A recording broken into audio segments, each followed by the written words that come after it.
yang cukup bijak berhubungan dengan masalah Palestina ini, maka teman-teman sekalian ada pertanyaan sebenarnya. Ada apa dengan Palestina? Dan ada apa dengan Yahudi? Kenapa kita umat Islam harus peduli dengan Palestina ini? Mungkin kurang lebih berkisar di pertanyaan-pertanyaan inilah kita akan membuka tema kita. Saya akan mulai teman-teman sekalian dengan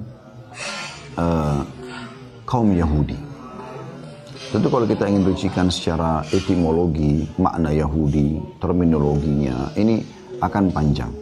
Maka saya akan langsung saja memaparkan apa yang disampaikan oleh Allah Subhanahu wa Ta'ala, sumber yang tidak akan mungkin ada kekeliruan dan kesalahan, Tuhan alam semesta. Dengarkan bagaimana Allah Subhanahu wa Ta'ala menggambarkan tentang kaum Yahudi yang sedang menjajah warga atau masyarakat muslim di Palestina. Teman-teman bisa buka surah Al-Maidah, surah nomor 5 ayat 82. Perhatikan bagaimana Allah kekalkan dalam firman-Nya, dan ini tidak akan mungkin berubah karena Allah tidak kekalkan dalam Al-Quran, kitabnya yang merupakan kalamullah atau perkataan Allah, kecuali memang ini adalah informasi yang valid. Sekali lagi Al-Maidah, teman-teman silakan buka aplikasi Al-Qurannya, surah nomor 5 ayat 82. Allah menggambarkan tentang Yahud dan menyebutkan nama mereka Yahudi ini. A'udzu billahi minasyaitonir rajim. Latajidanna asyaddun nasi adawatan lil ladzina amanu al-yahuda wal ladzina asyraku.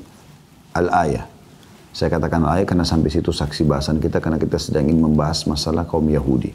Allah mengatakan, kalian pasti akan mendapatkan orang yang paling keras permusuhannya terhadap orang-orang beriman adalah Yahudi dan orang-orang yang berbuat kesyirikan. Orang-orang yang membuat kesyirikan.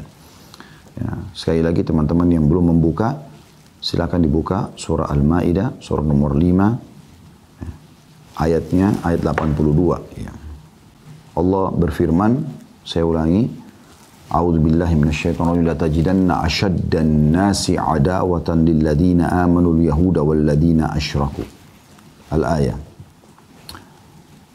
Sesungguhnya kamu dapati orang-orang yang paling keras permusuhannya terhadap orang-orang beriman adalah orang-orang Yahudi dan orang-orang musyrik. Jadi memang Allah kekalkan permusuhan mereka yang sangat keras terhadap orang-orang beriman. Bukan hanya kita dan bukan hanya teman-teman kita di Palestina sekarang. Bahkan kepada Nabi Muhammad SAW pun mereka memusuhinya. Nanti akan kita gambarkan melalui hadis-hadis Nabi sallallahu alaihi wa ala alihi wa sahbihi wasallam. Begitu juga dengan surah Al-Maidah juga ayat 64. Mereka teman-teman sekalian digambarkan oleh Allah Subhanahu wa Ta'ala. Jadi masih surah yang sama tapi kita mundur ya ke ayat 64-nya. Bukan hanya manusia yang mereka protes. Bukan hanya manusia yang mereka berlaku sewenang-wenang. Orang-orang Yahudi melampaui batas, bahkan berani memprotes Allah Subhanahu wa Ta'ala, dan bahkan memberikan penilaian-penilaian negatif terhadap Sang Pencipta Allah, padahal mereka yakin itu adalah Tuhan mereka. Perhatikan Al-Maidah surah yang sama ayatnya 64. A'udzu billahi minasyaitonir rajim. Wa qalatil yahudu yadullahi maglulah. Gullat aydihim wa lu'inu bima qalu bal yadahu mabsutatani yunfiku kayfa yasha wa la yazidanna katsiran minhum ma unzila ilayka min rabbika tughyanan wa kufra wa alqayna bainahumul adawata wal baghdha ila yaumil qiyamah kullama awqadu naran lil harbi atfa'aha Allah wa yas'auna fil ardi fasada wallahu la yuhibbul mufsidin. Ini perhatikan Allah gambarkan Yahudi. Orang-orang Yahudi berkata, tangan Allah itu terbelenggu. Bisa bermakna mereka mengatakan Allah itu pelit. Allah mereka protes. Sebenarnya tangan mereka lah yang dibelenggu dan mereka lah yang dilaknat disebabkan apa yang telah mereka katakan itu. Dilaknat artinya diangkat berkah hidupnya. Tidak demikian, tetapi kedua-dua tangan Allah terbuka. Dia menafkahkan atau memberikan rezeki sebagaimana dia kehendaki. Dan Al-Quran yang diturunkan kepadamu hai Muhammad dari Tuhanmu sungguh-sungguh akan menambah kedurhakaan dan kekafiran bagi kebanyakan di antara mereka. Mereka tidak akan pernah beriman. Susah sekali beriman. Ya. Jangankan di zaman sekarang. Di zaman Nabi Muhammad SAW dihitung jari orang Yahudi yang masuk Islam. Dan kami telah timbulkan permusuhan dan kebencian di antara mereka sampai hari kiamat. Setiap mereka menyalakan api peperangan, Allah memadamkannya dan mereka berbuat kerusakan di muka bumi dan Allah tidak menyukai orang-orang yang membuat kerusakan. Perhatikan di sini, Allah mengatakan kekal dalam Al-Quran setiap mereka menyalakan api peperangan. Artinya mereka terus akan menyalakan api peperangan dengan orang-orang beriman. Tapi Allah memadamkannya. Kayak kasus sekarang, beberapa hari mereka menyerang, tiba-tiba disoroti oleh seluruh dunia bahkan. Bukan cuma oleh kaum muslimin. Dan mereka suka sekali membuat kerusakan di muka bumi. Dan Allah tidak suka kerusakan. Begitu juga teman-teman sekalian, bagaimana Allah subhanahu wa ta'ala menggambarkan mereka dalam surah Al-Fatihah yang sering kali teman-teman baca ya. Kita baca, A'udzubillahi minasyaitonirrajim, ihdinas siratal mustaqim, tunjukkanlah kami jalan yang lurus. Lalu kita bilang apa? Siratal ladzina an'amta 'alaihim ghairil maghdubi 'alaihim waladdallin. Tunjukkanlah kami Allah jalan-jalan yang lurus. Jalan orang-orang yang telah Engkau berikan nikmat kepada mereka, maksudnya para nabi-nabi dan pengikut-pengikut yang beriman para nabi-nabi tersebut. Bukan jalan-jalan orang yang telah Engkau murkahi dan juga orang-orang yang sesat. Ghairil maghdubi alaihim, orang yang murkahi. Kata Abdullah bin Abbas, sahabat Nabi yang mulia ini radhiyallahu anhuma, dia dengan ayahnya sahabat mengatakan mereka adalah Yahud. Allah murka pada mereka karena mereka tahu Allah, tahu Rasulullah SAW, tahu Al-Quran. Bahkan dalam ayat lain Allah mengatakan, A'udzubillahi minasyaitonirrajim, ya'rifunahu kama ya'rifuna abna'ahum. Mereka mengenal Nabi Muhammad SAW. Mereka mengenal Al-Quran sebagaimana mereka mengenal anak mereka sendiri. Bayangkan teman-teman sekalian, kita tidak mungkin lupa wajah anak kita. Ya. Walaupun baru lahir kemudian ya, sempat hilang, kita bisa mengenal anak kita. Subhanallah, orang tua diberikan oleh Allah SWT kemampuan untuk itu. Ya. Apalagi kalau sudah dewasa, udah jelas gitu. Maka kita perlu garis bawahi bahwasanya mereka mengenal Nabi Muhammad SAW, mereka mengenal Al-Quran, Allah gambarkan sebagaimana mereka mengenal anak-anak mereka. Tapi mereka tidak mau beriman. Ya, berulang kali baginda Nabi SAW undang mereka, mengajak mereka diskusi, mereka menolak selalu beriman. Makanya Allah murkah pada mereka. Maghdubi alaihim. Kemudian teman-teman sekalian, juga mereka mengatakan Allah itu miskin. Bayangkan. Ini bukan perkataan saya. Allah berfirman. Dan mereka membunuh para nabi-nabi utusan Allah kalau mereka tidak suka. Itu sifat orang Yahudi. Al-Quran yang berbicara. Silakan dibuka. Surah Al-Imran. Surah nomor 3 ayat 181. Sekali lagi surah Al-Imran. Surah nomor 3 ayat 181. A'udzu billahi minasyaitonir rajim. Laqad sami'allahu qawla alladhina qalu innallaha faqirun wa nahnu aghniya. Sanaktubu ma qalu wa qatlahumul anbiya'a bighairi haqqin wa naqulu dhuqu 'adzabal hariq. Artinya, Allah telah mendengar orang-orang Yahudi yang berkata Allah itu miskin dan kami kaya. Bayangkan. Jadi nggak usah berpikir lagi positif tentang mereka ini. Karena Allah sudah mengatakan begitu. Allah pun mereka katakan miskin. Apalagi kalau cuma saya dengan Anda. Maka kami akan catat apa yang mereka katakan itu. Bahkan mereka membunuh para nabi-nabi tanpa ada kebenaran. Mereka tidak punya hak.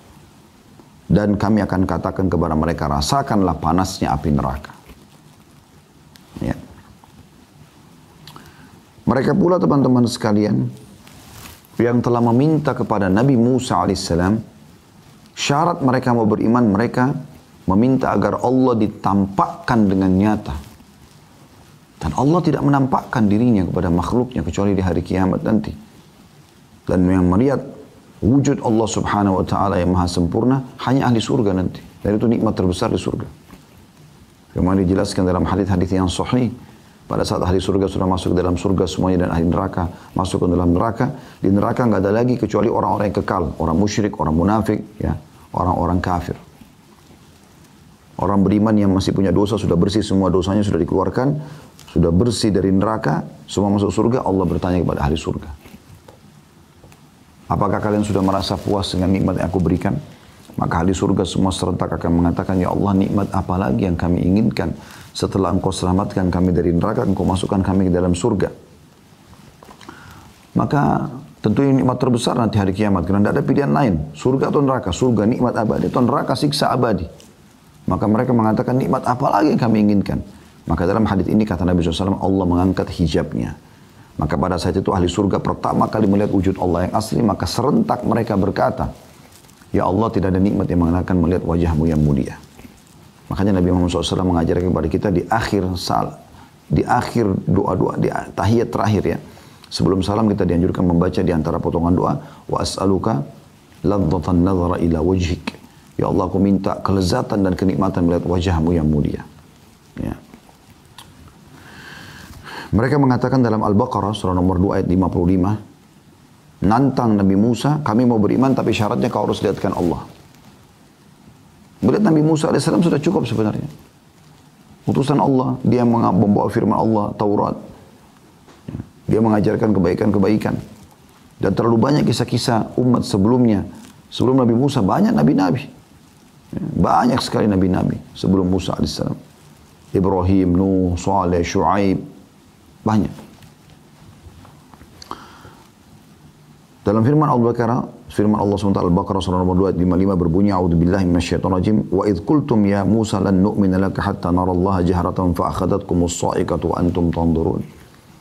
Ingatlah pada saat kalian berkata kepada Musa, hai Bani Israel, hai orang Yahudi, kami tidak akan beriman kepadamu. Lan nu'min. Perhatikan kata-kata lan ini teman-teman. Lihat, perhatikan huruf bahasa Arabnya lan. Dalam bahasa Arab ada 3 kosakata bisa digunakan untuk tidak. Ada la biasa kayak yang Anda pelajari di huruf hijaiyah. Itu artinya tidak.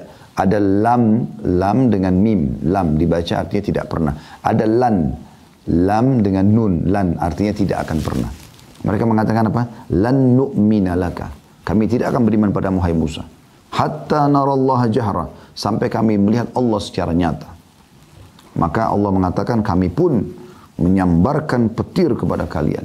Sementara kalian melihat. Jadi yang meminta itu disambar petir oleh Allah sementara dimatikan depan teman-temannya semuanya. Dan sekian banyak teman-teman sekalian ayat-ayat Al-Quran yang menggambarkan tentang orang-orang Yahudi ini. Tapi di sini kita cukupkan. Ini bagaimana Allah menggambarkan. Jadi tidak usah kita yang gambarkan lagi. Begitulah Allah gambarkan musuh kaum muslimin ini. Ya.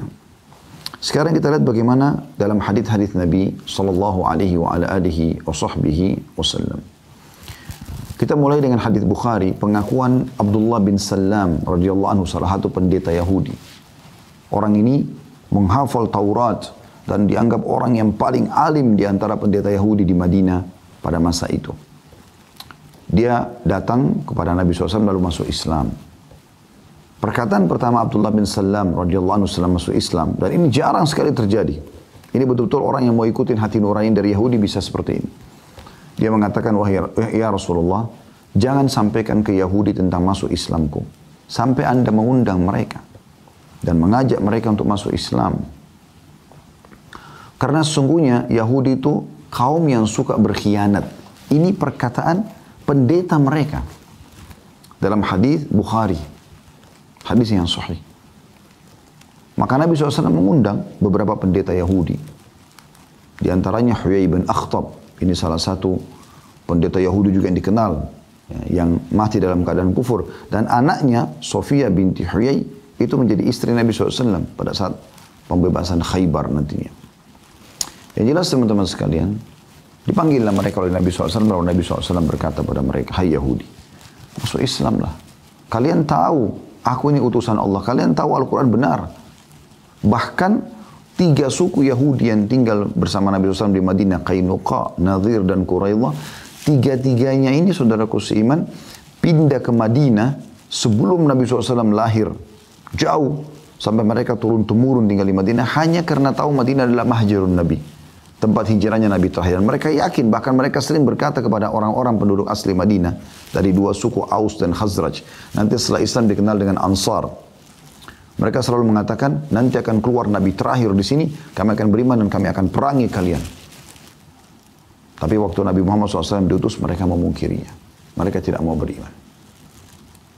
Karena maunya Nabi sesuai dengan hawa nafsu mereka. Apa kata Yahudi tersebut? Kami nggak mau beriman kepadamu. Lalu kata Nabi Muhammad SAW, bagaimana pendapat kalian tentang Abdullah bin Salam? Mereka mengatakan, itu adalah Sayyidina wa ibnu Sayyidina. Dia adalah Tuhan kami dan anak Tuhan kami. Wa alimuna. Dan dia adalah orang yang terpintar di antara kami. Orang yang paling alim, yang paling berilmu dia. Kata Nabi Muhammad SAW, bagaimana kalau Abdullah bin Salam masuk Islam? Mereka bilang, nggak mungkin. Mereka pungkiri, nggak mungkin itu. Kata Nabi SAW, wahai Abdullah, keluarlah. Abdullah bin Salam kebetulan berada di belakang, sebelah tembok ya, sebelah tirai. Kemudian masuk lalu mengatakan, Asyhadu an la ilaha illallah wa anna Muhammad Rasulullah. Mereka kenal Abdullah bin Salam, kepala pendetanya mereka. Syahadat. Mereka kaget luar biasa gitu. Sampai akhirnya mereka tiba-tiba langsung membalik fakta. Bayangkan, langsung mereka mengatakan dia adalah orang yang terbodoh di antara kami. Dia orang yang paling terhina di antara kami. Ini dalam hadis Nabi SAW, selain ayat-ayat Al-Quran tadi. Begitu muamalahnya mereka. Disebutkan juga dalam hadis Bukhari yang lain, bagaimana pernah mereka melewati, sebagian pendeta mereka melewati Nabi SAW sambil mengatakan, Assalamu alaikum. Assam, bukan assalam ya. Assam ini artinya kematian. Jadi mereka mendoakan kematian untuk Nabi SAW. Bayangkan, Nabi didoakan kematian. Itu kan luar biasa gitu. Ya. Maka pada saat itu, Nabi SAW mengatakan, Wa'alaikum, dan untuk kalian. Dan ini kalau kita sedang diucapkan salam oleh ahli kitab, Yahudi dan Nasrani, jawaban kita begitu. Misalnya ada teman Anda di kantor, atau partner bisnis, atau siapa saja, orang mengatakan Assalamualaikum, kita mengatakan Waalaikum saja. Tidak usah ada assalamnya gitu kan. Tapi pada saat itu, Ummul Mu'minin Aisyah radhiyallahu anha sangat tahu apa yang mereka ucapkan. Lalu kemudian Aisyah marah mengatakan, semoga laknat dan murka Allah turun pada kalian. Lalu kata Nabi SAW, wahai Aisyah, tenanglah. Kata dia, ya Rasulullah, tidak Anda dengar apa yang dia ucapkan? Mereka ucapkan asam gitu, kematian. Kata Nabi SAW, tidakkah kau dengar apa yang sudah aku jawab? Aku sudah jawab, wa'alaikum. Artinya untuk kalian juga. Ingatlah, doa kita kepada Allah untuk mereka diterima, doa mereka kepada Allah untuk kita tidak diterima. Tapi bayangkan, mereka doakan kematian untuk Nabi Muhammad SAW. Apalagi kalau cuma pengikutnya saja. Ya, Anda mungkin sempat lihat cuplikan, saya lihat cuplikannya bagaimana muslimah pakai jilbab, ya, dikumpulkan di depan anak-anak kecil, kemudian mereka tembak mati. Bagaimana anak kecil mereka sembelih, mereka tembak. Belum lagi pemerkosaan yang terjadi, belum segala macam hal. Kejahatan yang mereka lakukan luar biasa gitu. Dan Nabi Muhammad SAW sudah mengajarkan kepada kita bagaimana bermuamalah dengan mereka. Di Madinah tadi saya bilang ada 3 suku Yahudi, Kainuka, An-Nadir, dan Quraidah. Dan 3-3-nya diusir oleh Nabi SAW dari Madinah. Kenapa diusir? Ada sebabnya. Waktu Nabi SAW hijrah ke Madinah, tahun 1 Hijriah, sekarang kita berada di tahun 1442 Hijriah. Waktu Nabi SAW hijrah ke Madinah, beliau membangun 3 pondasi dasar negara. Yang pertama itu membangun masjid. Pertama Masjid Kuba, beberapa hari kemudian lalu membangun masjid beliau, Masjid Nabawi. Ya. Ini sebagai simbol kalau Madinah adalah kota Islam. Karena mayoritas penduduknya masuk Islam. Dari suku Aus dan Khazraj. 2 suku asli Arab di Madinah. Kemudian beliau mempersaudarakan muhajirin dan ansar. Mu'akhah. Ya. Dibangun ukhuwah antara pendatang dari luar Madinah, yaitu penduduk dari Mekah, muhajirin yang hijrah, dan penduduk Madinah sendiri asli. Sehingga tidak ada rasisme dalam Islam. Semua sama, bahkan penduduk asli dianjurkan Nabi SAW untuk menyambut saudara mereka. Maka setiap orang Ansar berusaha memperebutkan siapapun dari muhajirin agar tinggal di rumah mereka. Bahkan mereka ada yang kelaparan, yang penting muhajirin ini makan. Ada yang memberikan rumahnya walaupun mereka harus pindah rumah. Mereka ada yang memberikan hartanya. Ya. Allah sebut dalam surah Al-Hashr. A'udzu billahi minasyaitonir rajim wa yu'thiruna 'ala anfusihim walau kana bihim khasasah. Dan mereka memaksakan diri-diri mereka walaupun mereka sendiri butuh. Itu adalah orang-orang Ansar kepada para muhajirin. Ini ada bahasan sendiri, saya tidak bahas ini. Sekarang yang ketiga adalah mu'ahadah. Ini adalah menulis kesepakatan damai dengan orang-orang Yahudi yang ada di Madinah pada saat itu. Agar mereka sama-sama menjaga Madinah, mereka tidak boleh berkhianat, ya, dan seterusnya. Yang terjadi teman-teman sekalian, subhanallah, 3 suku Yahudi ini berkhianat. Yang pertama Qainuqa. Akhirnya Nabi SAW kepung dan usir mereka dari Madinah. Sebabnya adalah ada seorang wanita muslimah yang belanja di toko Yahudi. Jadi kalau ibaratnya meja ini adalah kota Madinah pada zaman itu, setiap suku itu berkumpul sendiri. Dan mereka punya benteng, mereka ya buat tembok besar. Di dalam itu pemukiman mereka juga ada pasar mereka. Pagi hari mereka buka pintu gerbang, siapa saja boleh masuk. Dan nanti ada tembok besarnya Madinah yang melindungi semuanya. Ya. Begitu keadaan di zaman Nabi SAW. Maka pada saat itu teman-teman sekalian, ada satu muslimah sahabat Nabi belanja di pasar Yahudi. Waktu dia masuk ke pasar itu, pemilik toko Yahudi ini menggoda agar muslimah ini membuka cadarnya atau membuka hijabnya. Jadi dia tolak. Nah Yahudi ini nakal, dia mencantolkan sebuah besi tajam sehingga tanpa disadari oleh sahabat ini, kemudian pada saat dia bergerak, sobek bajunya, kelihatan auratnya. Maka si pemilik toko menertawakan hal tersebut dengan teman-temannya. Rupanya ada seorang sahabat Nabi, laki-laki lewat, kemudian marah, menghunus pedang, lalu membunuh pemilik toko tadi. Karena dia tahu ini kasusnya, ini pelakunya. Maka orang-orang pasar Yahudi mengeroyokin si muslim sampai mati tadi. Nah muslimah, perempuan ini pulang, maksudnya pergi ke masjid Nabi SAW lalu melapor. Lalu Rasulullah SAW mengepung pemukiman orang-orang suku Qainuqa ini untuk menyerahkan si pembunuh muslim tadi. Tapi mereka tidak mau, mereka malah menantang Nabi SAW berperang. Mereka mengatakan, apakah kau pikir kami takut, hai Muhammad, lalu menunjukkan kekuatan-kekuatan mereka. Ya, dengan baju perangnya, menunjukkan pasukan mereka ada. Maka Nabi SAW mengepung mereka. Dan Allah akhirnya membuat mereka takut, akhirnya mereka menyerah. Dan mereka diusir dari Madinah, mereka pergi ke Khaybar, sekitar 183 kilo kurang lebih dari Madinah. Kemudian suku yang kedua, beberapa waktu setelah itu, suku Nadhir. Waktu itu ada seorang sahabat, terjadi perselisihan dengan satu orang Arab dari suku Arab yang lain yang bukan Muslim. Lalu terjadilah, dibunuhlah si orang non-Muslim ini. Kemudian akan dibayar diahnya, denda kematian gitu kan. Karena membunuh maka dibayar dia. Biasanya mereka sudah punya kesepakatan pada saat itu. Nah kebetulan Nabi SAW tidak ingin mengirim sahabat ini ke sana. Takut nanti dibunuh lagi. Nah, sekutu dari suku Arab ini adalah suku Nadhir. Maka Nabi SAW ke suku Nadhir, mengantarkan uang dia, mengatakan ini tolong sampaikan ke mereka. Para pendetanya diskusi mengatakan, baiklah tunggulah sebentar hai Muhammad. Mereka dengan tidak sopan, tidak mengajak Nabi SAW ke sebuah tempat yang Nabi SAW bisa duduk nyaman. Mereka biarkan Nabi nunggu di dekat sebuah rumah. Ya, lalu Nabi SAW duduk sambil bersandar di tembok rumah itu. Bersama Abu Bakar, Umar, dan beberapa orang sahabat. Lalu satu pendeta Yahudi mengatakan, sungguh kalian tidak akan mendapatkan peluang untuk membunuh Muhammad seperti sekarang. Siapa yang naik ke atas rumah lalu lemparin batu, biar kepalanya hancur, biar dia mati. Ada satu Yahudi mengatakan, saya. Dan naik ke atas rumah tersebut, wahyu turun. Jibril AS menyampaikan kepada Nabi SAW berita tersebut. Lalu Nabi SAW sudah tahu di atasnya ada yang melempar batu, maka beliau tidak buat kecurigaan. Beliau berdiri, lalu beliau jalan. Sampai beberapa sahabat yang bersama beliau pun, Ridwanullah alaihim, Abu Bakar, Umar, Talha dan beberapa sahabat tidak tahu. Bukan salah Zubair, bukan Talha. Ya, tidak tahu Nabi SAW mau kemana. Tapi karena lama nunggu mereka pun pulang. Mereka pulang ke masjid Nabi SAW, mereka temukan Nabi sudah siapin pasukan. Kenapa ya Rasulullah begini ceritanya? Maka Nabi SAW mengepung lagi benteng Nadhir. Dan meminta yang di atas rumah itu yang mau membunuh berikan kepada kami. Karena mereka tidak mau makan, mereka menantang perang Nabi SAW. Maka Allah permalukan mereka. Allah permalukan mereka. Diceritakan dalam surah Al-Hasyr.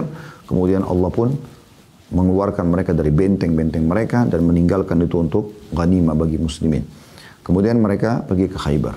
Rupanya dua suku ini tidak tinggal diam. Ya. Mereka lah setelah itu mendatangi beberapa suku-suku Arab. Kurang lebih tahun 5 atau tahun 6 Hijriah yang terkenal nanti sebab perang Khandak atau perang Parit ya. Itu atau dikenal juga dengan perang Ahzab. Surah nomor 33 dalam Al-Quran, surah Al-Ahzab menceritakan masalah itu. Jadi mereka keluar mengajak orang-orang Arab yang memang belum masuk Islam dan mereka tidak suka dengan Islam untuk mengeroyoki Madinah. Termasuk mereka datang kepada Quraisy. Dan Quraisy termasuk orang yang atau suku yang paling banyak menyumbang pasukan sampai 4.000 orang. Ghatafan, suku yang lain juga 4.000 orang, sudah 8.000. 2.000-nya sisa ada sebagian dari Yahudi, sebagian dari suku-suku Arab yang lainnya. Nanti setelah perang Khandak, perang Parit ini, Nabi SAW menyerang mereka satu persatu sebagai hukuman gitu ya. Yang jelas mereka datang dengan 10.000 pasukan dan semuanya berkuda. Pemicu utamanya adalah dua suku Arab ini, Kainuqa dan Nadhir. Nah, satu suku Yahudi yang lain, Quraidah, tidak mau ikut-ikutan. Mereka tetap di Madinah. Mereka mau tetap damai bersama Nabi SAW. Tapi karena digoda oleh dua suku ini, datang utusannya dan mengatakan, kalian untuk apa berpegang pada kesepakatan damai sama Muhammad? Lihat 10.000 pasukan sudah datang. Bentar lagi kita akan hancurkan Madinah.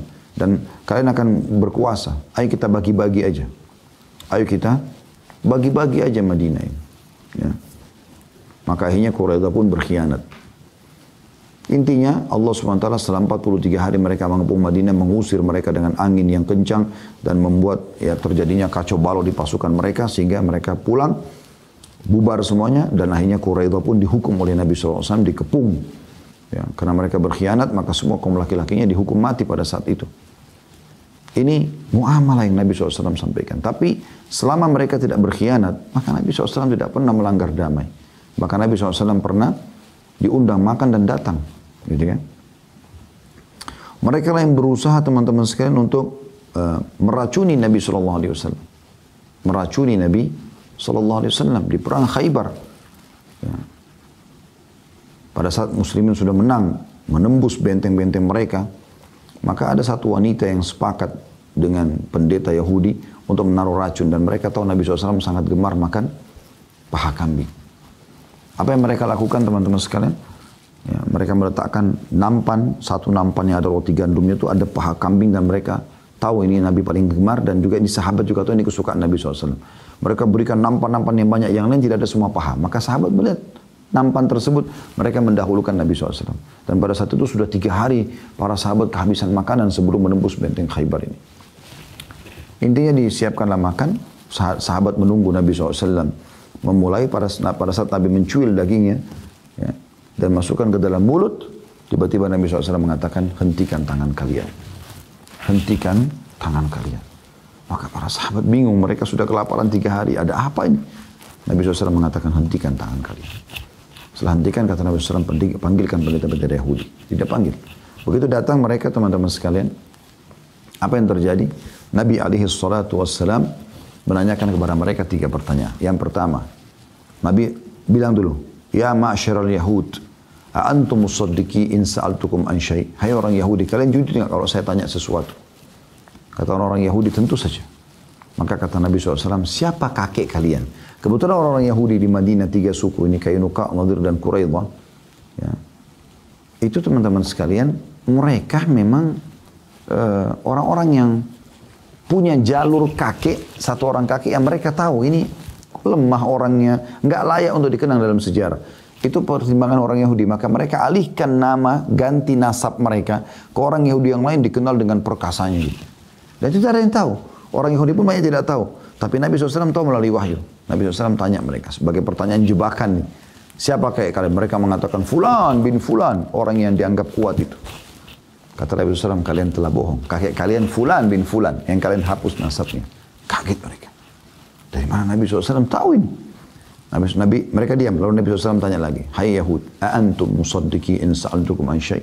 Hai orang Yahudi, jujur gak kalau saya tanya lagi? Mereka bilang, iya. Kalau kami bohong, pasti Allah akan buka kepadamu sebagaimana Allah buka kepadamu siapa kakek kami. Dan ini riwayat Bukhari. Hadis yang sahih. Maka kata Nabi SAW, man ahlun nar, siapa penghuni neraka? Mereka mengatakan kalimat yang unik. Ini hadis yang sahih riwayat Bukhari. Kata mereka, kami akan masuk ke neraka dulu, lalu digantikan oleh kalian, hai muslimin. Jadi mereka tahu mereka akan masuk neraka, subhanallah. Akan dipanggang, dibakar di neraka. Tapi saking kerasnya hatinya sampai seperti itu. Kata Nabi SAW, kalian telah bohong. Kami tidak akan pernah menggantikan kalian.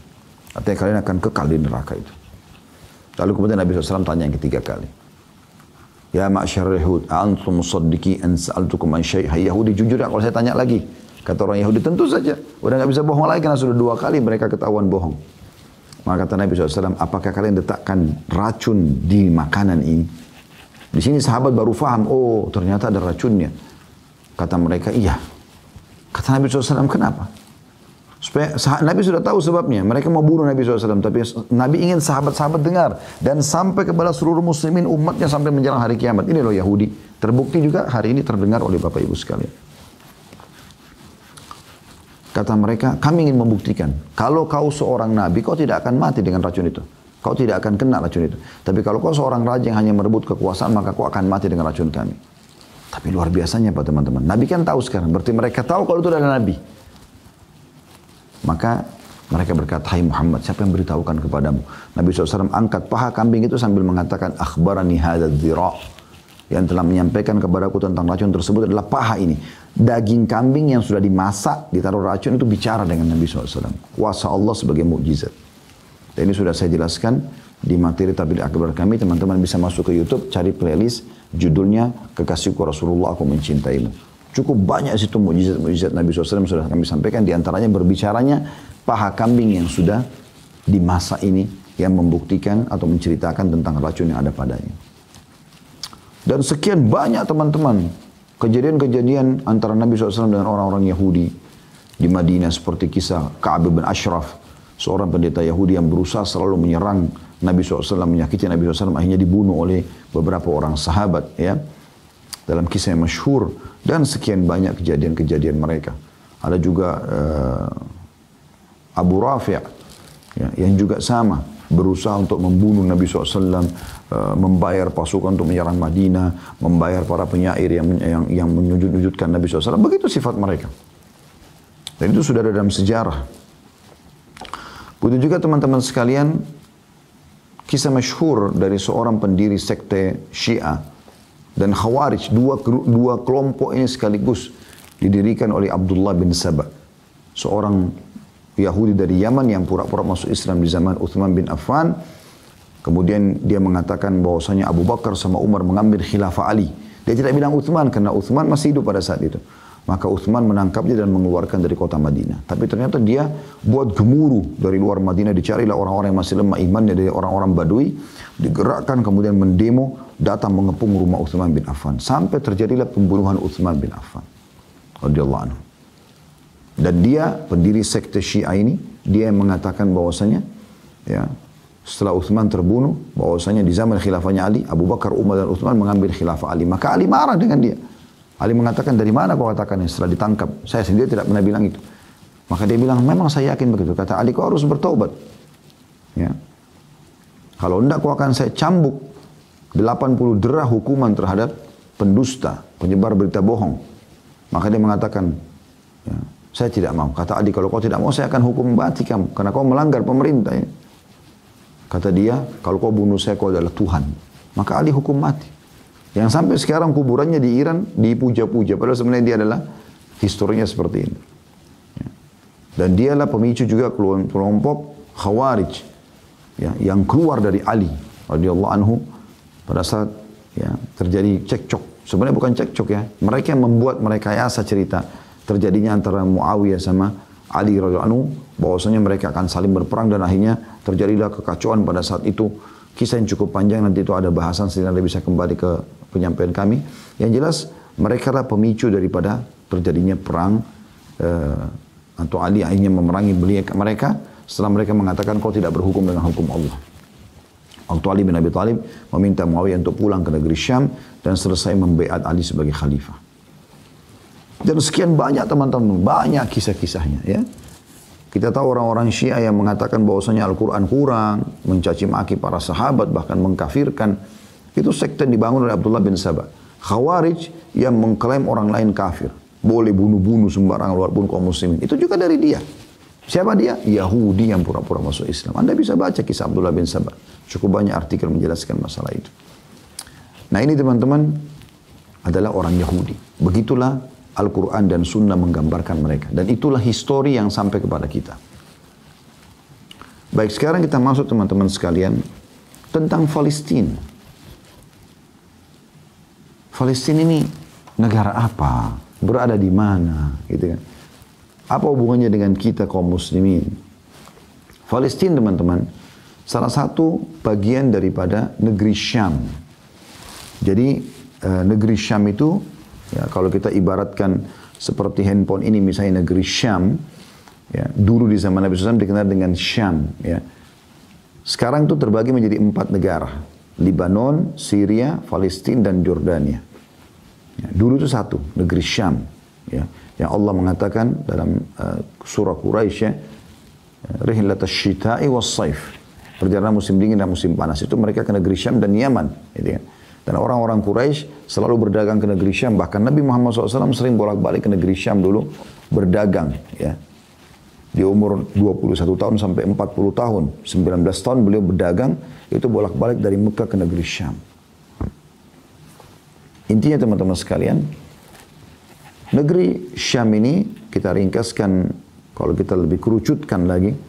Ya, ke Palestina. Tepatnya karena memang Palestina adalah jantungnya negeri Syam. Karena ada Masjid Aqsa di sana. Ya. Maka ada hubungannya dengan kita. Yaitu yang pertama, Allah sebutkan dalam Al-Quran tentang Masjid Aqsa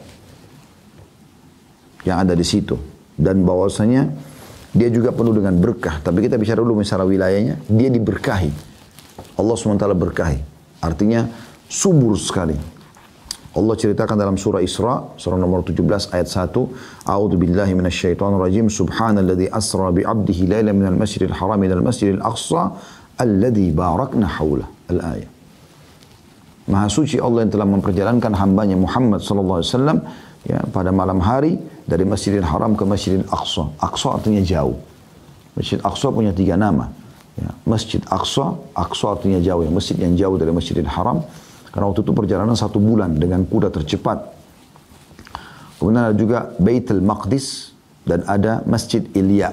3 namanya ini. Yang jelas ini kita ambil saksi bahasan dulu. Alladzi barakna haulah. Yang telah kami berkahi di sekitarnya. Di sekitar Masjid Aqsa. Nah, bagi teman-teman yang sudah pernah ke Palestina merasakan udara yang sejuk, tanah yang subur, ya. Pemandangan yang luar biasa membawa kita kepada suasana yang lebih tenang, ya, beda sekali. Kalau Mekah sama Madinah kan juga sama, tapi lebih kepada modern. Kalau ini lebih klasik, ya, lebih kepada klasik. Ya, sudah bolak-balik kami buat program di Uhud Tour untuk selalu ada umroh plus Aqsa. Dan alhamdulillah selalu jemaah kita masuk di sana. Cuma sekarang mungkin kondisinya tidak memungkinkan selain pandemi juga lagi masih ada konflik di sana. Ya. Baik, kita kembali selanjutnya. Juga dalam hadis Bukhari, Nabi SAW bersabda, Allahumma barik lana fi Syamina wa Yamanina. Ya Allah berkahilah kami di Syam kami. Syamina. Nah ini kembali kepada kami. Wa Yamani dan Yaman kami. Artinya milik muslimin. Syam dan juga Yaman. Nabi SAW doakan keberkahan. Kemudian teman-teman sekalian, dia juga akan menjadi markas mujahidin nanti di akhir zaman. Negeri Syam ini. Ya, termasuk Palestina tentunya. Pusatnya Palestina. Kata Nabi SAW dalam hadis, ya, La tazalu usabatun min ummati qa'imatan ala amrillah. Akan ada sekelompok dari umatku yang terus mempertahankan dan memperjuangkan agama Allah ini. La yadurruha man khalafaha. Mereka tidak pernah peduli dengan orang yang tidak sepaham dengan mereka. Atau mencaci maki mereka, menyalahkan mereka. Tuqatilu a'da'aha. Terlalu memerangi musuh-musuh mereka. Kullama dhahabat harbun nushibat atau nashibat harbun qaumin akharin. Setiap kali peperangan selesai maka akan terjadi peperangan lagi yang lain. Yarfa'illahu qauman wa yarzuquhum min. Allah SWT meninggikan derajat mereka dan memberikan rezeki mereka dari musuh-musuh mereka itu. Hatta ta'tiyahumus sa'ah. Sampai nanti kiamat terjadi. Lalu ya, dijelaskan hum ahlus Syam. Mereka adalah penduduk negeri Syam. Jantungnya adalah Palestina. Ini bukan berarti Palestina tidak akan aman, bukan. Karena kan 70 tahun lalu lah kurang lebih Yahudi berkuasa di situ. Tapi sebelumnya dikuasai oleh kaum muslimin. Nggak ada masalah, gitu kan. Cuma memang ada saja ya upaya Yahudi untuk merebutnya. Dan ini dimasukkan oleh sabda Nabi SAW tadi. Kemudian kata Nabi SAW dalam hadis yang lain, Inni ra'aitu ka'anna amudal kitaban tuzi'a min tahti wisadati. Aku diperlihatkan seakan-akan kitab ya, ditarik Al-Quran ditarik dari bawah bantalku. Hadis cukup panjang, inti bahasanya adalah titik-titik wa innal imana idza waqa'at fitan bisyam. Dan ketahuilah kalau terjadi fitnah di akhir zaman nanti, umat Islam tidak tahu harus kemana, ya selamatkan diri kalian ke negeri Syam. Kita disuruh ke sana. Kemudian juga sabda Nabi SAW, sayasirul amru ila an takunu junudan mujannada. Terus saja perkara mempertahankan Islam ini kalian lakukan sampai akan terbentuk pasukan-pasukan yang menyatukan kalian. Jundum bisyam, ada pasukan di negeri Syam. Wa jundum bil Yaman, pasukan di Yaman. Wa jundum bil Iraq, dan pasukan di Irak. Kemudian Ibnu Hawala radhiyallahu anhu sahabat Nabi berkata, ikhtar li ya Rasulullah. Pilihkan untukku, kalau seandainya aku hidup di zaman itu, dari 3 titik pasukan Islam ini, di mana saya akan ikuti. Apa kata Nabi SAW? Alaika bisyam, fa innahu khiratullahi min ardih. Pilihlah negeri Syam karena dia adalah bumi Allah yang dipilih atau terpilih. Yajtabi ilaihi khiratahu min ibadih, dan akan berkumpul padanya hamba-hamba Allah yang terbaik. Fa in abaitum fa alaikum biyamanikum. Kalau kalian masih mau memilih, maka pilihlah Yaman. Setelah itu wasku min gudurikum. Bertahankan itu. Fa inna Allah azza wa jalla qad tawakkala li bisyami wa ahli. Karena Allah telah menjanjikan kemenangan untukku, untuk negeri Syam dan penduduknya. Hadis riwayat Ahmad. Juga sabda Nabi SAW diriwayatkan oleh Imam Ahmad juga, la tazalu ta'ifatun min ummati 'ala ad-din zahirina li'aduwihim qahirina la yadurruhum man khalafahum hatta ya'tiyahum amrullah. Akan ada sekelompok dari umatku yang terus mempertahankan agama ini. Mereka terang-terangan menghadapi musuh mereka. Mereka tegas dan mereka tidak peduli dengan orang yang tidak sepaham dengan mereka. Maksudnya yang berselisih dengan mereka, ya. Sampai datang kemenangan dari Allah. Qila ainahum ya Rasulullah. Ditanya, wahai Rasulullah, di mana posisi mereka? Qala sallallahu alaihi wasallam, Baitul Maqdis wa aknafi Baitul Maqdis. Mereka di Baitul Maqdis, ya, di Masjid Aqsanya dan di sekitar Baitul Maqdis. Ini yang sering terjadi konflik, kan Anda dengar di waktu-waktu sekarang ini, bagaimana kaum muslimin mempertahankan. Itu Palestina. Itu Palestina, ya. Kemudian teman-teman sekalian, ada Masjid Aqsa. Di Palestina tadi, sekarang kita masuk ke Masjid Aqsa. Jadi Anda sudah tahu kenapa Palestina menjadi sebuah kepedulian bagi kaum muslimin. Karena memang itu wilayah kaum muslimin. Bahkan Nabi SAW mengatakan dalam sebuah hadis yang sahih, termasuk tanda-tanda 6 tanda-tanda kiamat adalah terbebaskannya Baitul Maqdis. Itu terjadi zaman Umar radhiyallahu anhu. Setelah mengutus Abu Ubaidah bin Jarrah dan juga Khalid bin Walid, ya, ke negeri Syam, kemudian berhasil menembus Baitul Maqdis, ya. Dan akhirnya Umar menerima sendiri kuncinya, dan sampai sekarang di sekitar Masjid Aqsa itu ada pintu, mereka tulis gerbang itu tempatnya Umar bin Khattab pada saat menerima kunci dan juga mengerjakan sholat. Intinya teman-teman sekalian, Umar bin Khattab mengutus pasukan ke sana karena memang mengetahui kedudukannya di sisi kaum muslimin. Dan itu adalah masjid yang harusnya dipertahankan oleh kaum muslimin. Belum lagi ada Masjid Aqsa. Masjid Aqsa adalah masjid yang kedua dibangun setelah Masjidil Haram Mekah. Abi Dzar radhiyallahu anhu meriwayatkan, beliau mengatakan, wahai Rasulullah, manakah masjid yang pertama kali dibangun di muka bumi? Kata Nabi SAW, Masjidil Haram. Lalu orang itu berkata, Abi Dzar berkata, radhiyallahu anhu, lalu masjid yang mana lagi? Kata Nabi SAW, Masjidil Aqsa. Aku bertanya lagi, berapa lama selisih pembangunannya? Kata Nabi SAW, 40 tahun, 40 sana. Thumma aynama adrakta, aynama adrakatka as-salah, aynama adrakatka as-salatu ba'd fasalli. Dan ketahuilah, kalau kau sempat ke sana, dimanapun kau sholat di lokasi Masjidil Aqsa, sholat saja. Ya. Fa innal fadla fi, karena keutamaan tetap kau dapatkan. Jadi Masjid Aqsa itu teman-teman sekalian, kalau kita ibaratkan meja ini, itu luasnya 14.400 meter. Ya. Dan ini sudah kami jelaskan panjang lebar di buku yang ini, ya, Palestina yang terlupakan. Ini saya jelaskan bahkan luas temboknya dari sisi kanan, dari timur, dari barat, ya, maksudnya timur, barat, utara, selatan, ya.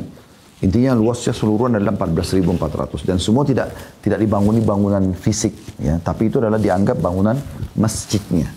Jadi dimanapun kita sholat walaupun di pelataran tapi dalam tembok itu maka dianggap mendapatkan keutamaan. Hadis riwayat Bukhari, Muslim, Ibnu Majah dan juga An-Nasai. Kemudian yang kedua teman-teman, selain di masjid kedua yang dibangun, kita juga dianjurkan sholat datang ke sana. Sebagaimana sabda Nabi SAW dalam hadis Bukhari, la tashuddur rihalu illa ila thalathati masajid. Tidak boleh orang jerih payah melakukan perjalanan untuk datang masjid kecuali tiga. Tiga ini keutamanya besar. Masjidil Haram, Masjid Haram di Mekah, wa Masjidil Rasul, Masjid Nabi SAW di Madinah, wa Masjidil Aqsa, dan Masjid Aqsa. Selanjutnya juga kata Nabi SAW, dan ini keutamaan yang luar biasa terhadap sholat di Masjid Aqsa, dan ini saya selalu motivasi jemaah yang ikut bersama kami kalau kami lagi umrah plus Aqsa. Dan juga sebab kami menyusun buku ini justru karena itu. Setelah kurang lebih 4 kali saya masuk ke Palestina, dari 6 kali kami usaha masuk, 4 kali masuk, 2 kalinya sempat tertahan oleh pemerintah Israel pada saat itu. Entah alasannya apa. Yang jelas saya sempat pada saat keluar saya ingin tulis buku ini, Palestina yang terlupakan. Agar mengajak muslimin supaya datang ke sana, jangan tidak datang. Ya, tidak usah takut, kalau kematian akan datang pasti akan mati juga kan gitu. Ini keutamaan yang wajar untuk dikejar. Perhatikan apa kata Nabi SAW dalam hadis riwayat Ibnu Majah. Lamma faraga Sulaiman bin Dawud min bina'i Baitul Maqdis. Pada saat Sulaiman bin Dawud alaihi wassalam, Nabi Sulaiman alaihissalam selesai merenovasi Baitul Maqdis, sa'ala Allah thalathan. Dia minta kepada Allah 3 hal. Hukman yusadifu hukmah. Dia berharap agar keputusan dia sesuai dengan keputusan Allah. Jadi Nabi Sulaiman alaihissalam berharap kalaupun wahyu belum turun, apapun yang dia sampaikan maka Allah sudah setujui. Kemudian yang kedua, mulkan la yanbaghi li ahadin min ba'di, dan dia minta kerajaan tidak layak untuk orang setelahnya. Dan yang ketiga, ini saksi bahasan kita, wa alla ya'tiya hadzal masjid ahadun la yuridu illa as-salata fihi illa kharaja min dhunubi ka yaumi waladathu ummu. Dan tidak ada orang yang datang salat ke Masjid Aqsa itu ya, kecuali dia akan dibersihkan dari dosanya seperti baru dilahirkan oleh ibunya. Ini luar biasa. Dan ini secara umum masuk dalamnya sholat sunnah atau sholat wajib. Maka saya sering motivasi jemaah pada saat kami ke Palestina, ayo sholat di Masjid Aqsa. Selain daripada itu juga kita sedang masuk di jantung ya, wilayah muslimin yang sedang dijajah. Artinya mereka masih melakukan ribat. Ribat itu mengikat diri di perbatasan antara muslimin sama orang-orang kafir. Dan ini kata Nabi SAW, ribatu yu'man fi sabilillah khairu minad dunya wa ma fiha. Satu hari di sisi Allah mengikat diri seperti lebih baik daripada dunia dan seluruh isinya. Kita 2-3 hari, 3-4 hari di sana, kita bisa dapatkan keutamaan ini. Kemudian sabda Nabi SAW di dalam sebuah riwayat disebutkan oleh At-Tahawi, la i'tikafa illa fil masjid thalath.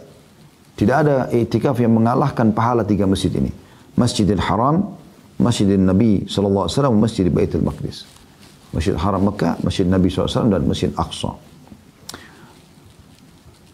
Juga dalam hadis riwayat Ahmad, kata Nabi SAW, liman la yastati' shalah fi Baitul Maqdis, beliau bersabda, khusus untuk orang yang tidak bisa salat, fal yuhdi ilaihi zaitan yusraju fihi.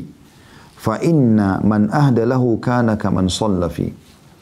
Maka dia menyumbangkan minyak. Jadi di zaman dulu itu ada minyak zaitun mereka pakai, ditaruh sumbu, nanti mereka jadikan penerangan.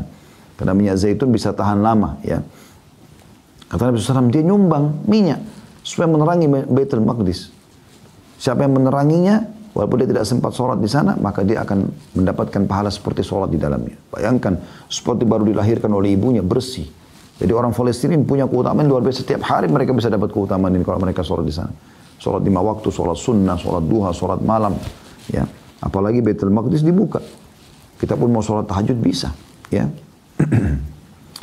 walaupun di depan pintu gerbang itu dijaga oleh tentara-tentara Yahudi, ya, tentara-tentara Yahudi. Dan ini juga hadis digunakan oleh sebagian ulama, dikatakan bahwasanya dia, ya, menandakan dianjurkan untuk merenovasi, ya, menyumbang renovasi di masjid. Nah, dalam Masjid Aqsa itu ada kotak, kita bisa nyumbang, taruh langsung di sana. Dan setahu saya Masjid Aqsa itu dikuasai oleh atau dipegang seluruhnya oleh wilayah atau negara Jordania setelah mereka buat kesepakatan damai dengan orang-orang Yahudi. Jadi ada 200 pegawai staf di situ yang memang dibiayai atau digaji oleh pemerintah Jordania. Kemudian sholat di sana teman-teman mendapatkan 250 pahala. Ini hadis yang paling kuat dalam masalahnya. Ada yang hadis menyebutkan 500, tapi yang paling kuat adalah 250. Karena Nabi SAW bersabda, "Salatu fi masjidi hadza afdal min 4 salawatin fi."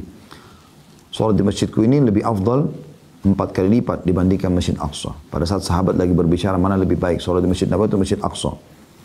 Wala ni'mal musallihu, tapi ketahuilah sebaik-baik wala ni'mal musallahu, dan ketahuilah sebaik-baik tempat salat adalah dia, Masjid Aqsa itu. Wala yushikanna ay yakuna lirajuli mithlu siyati kausihi minal ardi haitsu yara minhu Baitul Maqdis khairun lahu minad dunya jami'a. Dan nanti akan tiba waktu di mana seseorang itu walaupun dia cuma punya seperti besarnya busur panahnya, ya kita tahu busur panah mungkin kalau dia melengkung sekitar 1 meter, atau kalau dipanjangkan anggaplah sampai 1,5 meter misalnya, itu dia punya tanah sebesar itu saja.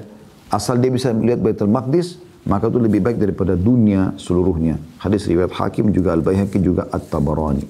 Ya.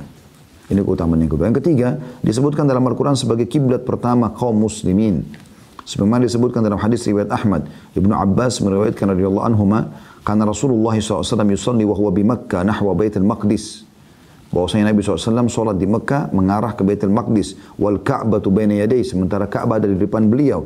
Wa ba'da ma hajara al-Madinah 16 syahra. Dan setelah hijrah ke Madinah beliau masih sempat menghadap Masjid Baitul Maqdis itu selama 16 bulan. Thumma surifa ilal Ka'bah, kemudian dialihkan ke Ka'bah. Tentu banyak dari sini saya cukupkan. Kemudian yang keempat, dia adalah tempat mi'rajnya Nabi SAW. Sebagaimana itu sudah kita tahu. Dan kata Nabi SAW dalam hadis riwayat Muslim, utitu bil buraq wa huwa dabbatun abyadun tawilun fawqal himari wa dunal bagal. Aku telah didatangkan pada saat malam Isra seekor hewan kuda bernama burak, yaitu hewan berwarna putih yang tinggi badannya antara keledai dengan bagal. Bagal ini peranakan antara kuda sama keledai. Yadha'u hafirahu 'inda muntaha tarfihi, dan dia dihiasi dengan segala macam hiasan, dan dimanapun matanya menatap di situ kakinya sudah tiba. Farakibtu hatta ataitu Baitul Maqdis, saya pun menunggangi lalu saya sampai tiba di Baitul Maqdis. Farabattu bil halqati allati yarbutu bihil anbiya, yarbutul bihil anbiya, dan aku mengikatnya di tempat yang biasa para nabi-nabi mengikat kekangan hewan-hewan mereka. Tsumma dakhaltul masjid fa shallaitu fihi rak'atain, lalu aku masuk ke Masjid Baitul Maqdis, lalu aku salat di situ 2 rakaat. Nabi SAW salat di situ. Tsumma kharajtu fa ja'ani Jibril alaihissalam bi ina'in min khamrin wa ina'in min laban. Lalu aku keluar dari masjid, lalu kemudian Jibril datang membawa kepadaku 2 bejana, bejana dari susu dan bejana dari khamr dan bejana dari susu. Fakhtartul labana, maka aku pun memilih bejana susu. Faqala Jibril alaihissalam, ikhtartal fitrah, maka Jibril mengatakan kau telah memilih fitrah, Islam. Thumma urija bina ila sama, kemudian kami pun dinaikkan ke langit dari Baitul Maqdis. Yang kelima, tidak akan dimasuki oleh Dajjal, ya. Sebagaimana Nabi SAW bersabda dalam hadis riwayat Ahmad, andartukum al-masiha wa huwa mamsuhul ain, aku telah mengingatkan kepada kalian al-masih, maksudnya Dajjal, yang telah terhapus atau rusak matanya. Yasiru ma'ahu jibalul khubus wa anharul ma', dia akan berjalan dengan gunung-gunung roti dan juga sungai-sungai air. Yamkuthu fil ardi arba'ina sabaha, dia akan tinggal di muka bumi 40 pagi. Ya bulugu sultanu kullu manhal, maka kerajaannya juga akan sampai kepada seluruh telaga-telaga air atau mata-mata air. La ya'ti arba'ata masajid, tapi dia tidak akan bisa masuk ke 4 masjid. Al-Ka'bah, Masjid Haram Mekah, Masjid Al-Rasul, Masjid Nabi SAW di Madinah, Masjid Al-Aqsa, Masjid Aqsa, Wat-Tur, dan juga wilayah At-Tur. Ya. Jadi ini teman-teman sekalian, gambaran tentang Baitul Maqdis. Ya. Dan dari apa yang kita sampaikan tadi ini, teman-teman sekalian semuanya, sudah cukup memberikan gambaran kepada kita bagaimana kedudukan Baitul Maqdis, Palestina, dan juga ya, orang-orang Yahudi yang sedang menguasainya.